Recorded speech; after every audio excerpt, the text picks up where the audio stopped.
Bonjour à tous, bienvenue sur ce plateau en direct de Franchise Expo Paris. Je suis en compagnie de Cédric Lebihan, bonjour. Bonjour. Vous êtes le directeur général de l'enseigne Moulin de Pailloux. Oui.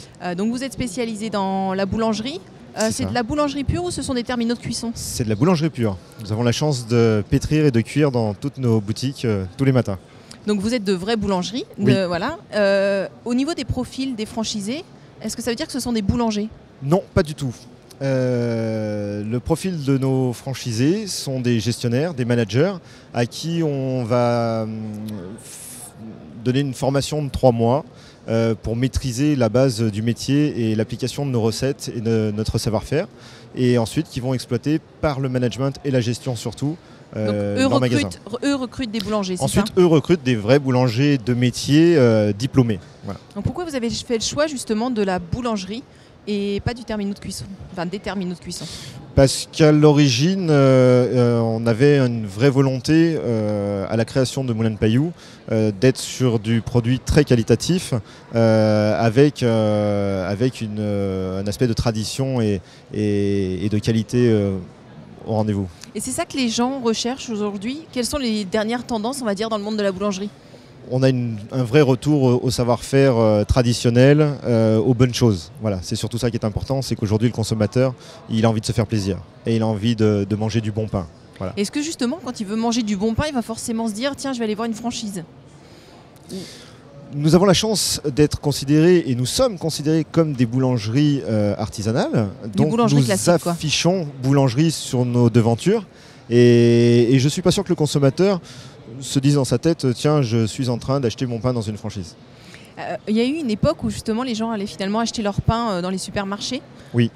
Cette concurrence-là, elle est toujours très présente? Elle existe toujours. On s'aperçoit quand on regarde un petit peu les chiffres qu'effectivement il y a un petit peu de recul de ce côté-là. Mais ça reste un segment de vente au niveau du pain et il y a une clientèle pour ça. Donc ils font partie du paysage aujourd'hui. Et donc les gens sont prêts à payer plus cher, même en temps de crise, pour avoir du bon pain? Oui. Je crois qu'aujourd'hui, ce qui est vraiment important, et encore plus en ce moment, c'est vraiment cette notion de j'achète et je veux de la qualité en échange. Voilà. Donc en termes de développement, on le disait, voilà, ce ne sont pas forcément des franchisés. Vous recherchez combien de franchisés en ce moment? Ce ne sont pas forcément des boulangers, je veux dire, mais vous cherchez combien de franchisés aujourd'hui? Nous avons un rythme de développement de l'ordre de 6 à 10 unités par an. On prend le temps de faire les choses doucement mais sûrement. C'est déjà pas si mal. Oui, c'est déjà bien.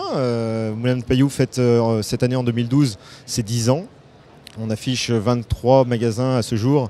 Et puis bientôt 30 d'ici le mois de juillet, puisque Moulin de Pailloux est un réseau qui a été racheté en 2009 et qui a repris son développement en 2010. Donc on est plutôt satisfait. Et voilà, une bonne dizaine de partenaires permettrait d'envisager fin 2012 et 2013 l'activité. Et qu'est-ce que vous allez faire pour fêter les 10 ans? On va vous inviter à venir petit cocktail demain soir. Voilà. Mais est-ce qu'il y a des choses de mise en place justement pour ces 10 ans dans le réseau? Non, on n'a pas. Non, parce que justement, c'est ce que je vous disais tout à l'heure avec le consommateur, il n'a pas forcément l'impression de rentrer dans une franchise. Il connaît Moulin de Pailloux, il sait qu'il peut le trouver dans le sud-est, il sait qu'il veut le trouver. Voilà. Ouais. Il connaît les produits, il sait qu'il va les trouver, mais ça reste sa boulangerie. Et le fait de voir tourner les pétrins et de voir les boulangers au travail participe à ça, vraiment. Cédric Lebihan, merci beaucoup d'être venu sur ce plateau. C'est moi qui vous remercie. Merci à vous également de nous avoir suivis. À très bientôt.